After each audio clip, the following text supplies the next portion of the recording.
Le sentier perdu et le panthère de la forêt. La clairière de mousse résonnait encore des rires du matin. Ce jour-là, Yuno et ses amis avaient sauvé un petit écureuil dont la queue s'était prise dans une liane au-dessus du ruisseau. Ensemble, ils avaient grimpé, mordu, tiré et maintenu jusqu'à ce que l'écureuil soit libre et sauf. La forêt avait semblé sourire à leur travail d'équipe, emplissant l'air de chants et de lumière. Maintenant la journée s'était étirée. Fern était parti chercher des herbes pour sa famille. Mira avait volé plus loin, attirée par quelque chose de brillant près de la rivière. Il ne restait plus que Yuno, Luma et Pico sur le tapis de mousse. Luma tapa des pattes sur le sol, les yeux pétillants. « Allez, Yuno, faisons encore la course. » Pico soupira en passant une patte sur ses piquants. « À chaque course, je finis dernier. On ne peut pas faire quelque chose de plus calme. » Yuno pencha la tête, ses yeux verts brillant doucement. « Pas de course. Mais on peut explorer. La forêt change toujours. » Les trois amis partirent alors, leurs pas doux sur la mousse fraîche. Non loin du ruisseau, ils virent des scarabées lumineux. Leurs carapaces brillaient comme de petites lanternes et formaient une file parfaite qui s'enfonçait dans la forêt. « Ils sont magnifiques, » chuchota Pico. « Ils nous guident, » s'écria Luma en bondissant devant. Yuno hésita, les moustaches frémissantes. « Allons voir, mais restons prudents. » Ils suivirent le chemin lumineux. Plus ils avançaient, plus les arbres se resserraient. Les racines formaient des murs, les ombres devenaient épaisses et l'air sentait l'humidité et la terre. Quand les scarabées disparurent dans les feuilles, la trace s'effaça. Luma s'arrêta net. Où est la clairière? Où est la maison? Pico trembla. On est perdu. Un grondement retentit derrière eux. Une grande panthère de la forêt glissa hors des ombres, les yeux dorés, la queue ondulant doucement. Ses griffes s'enfoncèrent dans la terre, tandis qu'elle se préparait à bondir. Luma couina. Ce n'est pas un scarabée, c'est un problème. Les piquants de Pico frémirent de peur. Yuno fit un pas en avant, la poitrine ferme malgré le cœur battant fort. Restez derrière moi.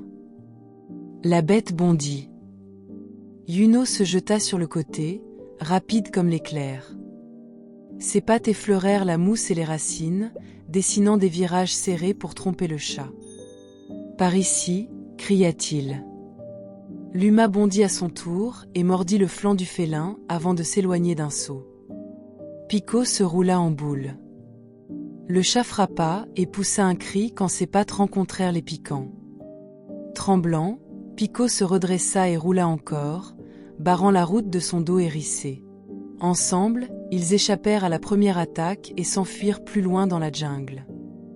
Le chat les suivait. À travers les buissons et les ombres, il avançait tout près. Yuno sauta sur une branche et la fit claquer sur son museau. Luma se faufila entre les racines, forçant le félin à ralentir. Pico se bloqua dans des lianes, ses piquants tirant les tiges pour les enrouler autour des pattes du prédateur. Chaque seconde gagnée leur donnait un peu plus de temps, mais la bête continuait à les chasser. Enfin, ils arrivèrent dans une clairière et s'arrêtèrent net. Devant eux s'ouvrait un profond ravin où l'eau grondait en contrebas. Le chat s'avança, la queue battant l'air. Yuno regarda autour de lui. On ne peut pas courir plus vite. Il faut être plus malin. Il bondit sur un tronc tombé en travers du vide. Luma le suivit aussitôt. Pico tremblait mais grimpa derrière eux. Le bois gémit sous le poids de la bête qui s'avançait. Pico, cria Yuno, les lianes qui le retiennent. Pico s'appuya de tout son dos piquant contre les racines épaisses. Luma mordit les tiges le plus vite possible. Un craquement retentit. Le tronc se pencha. Le chat bondit, mais le bois céda. Dans un rugissement, le prédateur tomba dans le ravin, emporté par l'eau rugissante. Les trois amis s'accrochèrent ensemble, haletants. Ils avaient gagné. De retour sur la mousse, Pico s'écroula avec un soupir. J'ai cru que c'était la fin.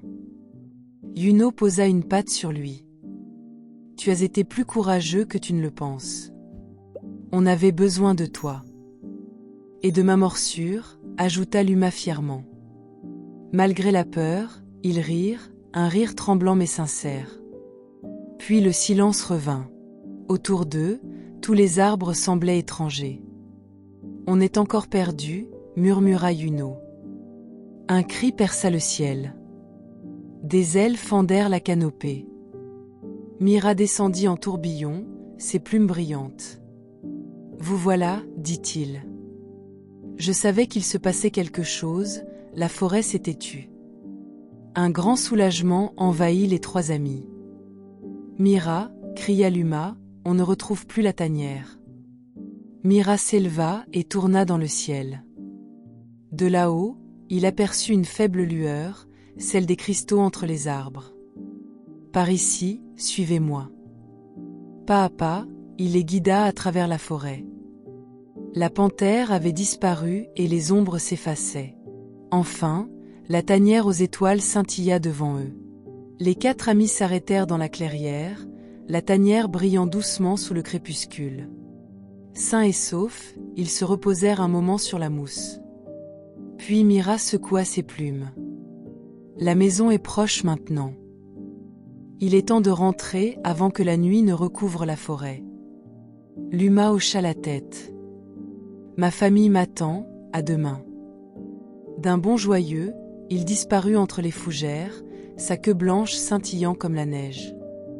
Pico se leva et passa une petite patte sur la mousse. Mon terrier m'appelle aussi. Il sourit timidement à Yuno. Merci de m'avoir aidé à être courageux. Puis il s'enfonça entre les racines et disparut sous terre. Mira se percha sur une branche, ses ailes captant la lumière de la lune. Et moi, dit-il, j'ai un nid à garder.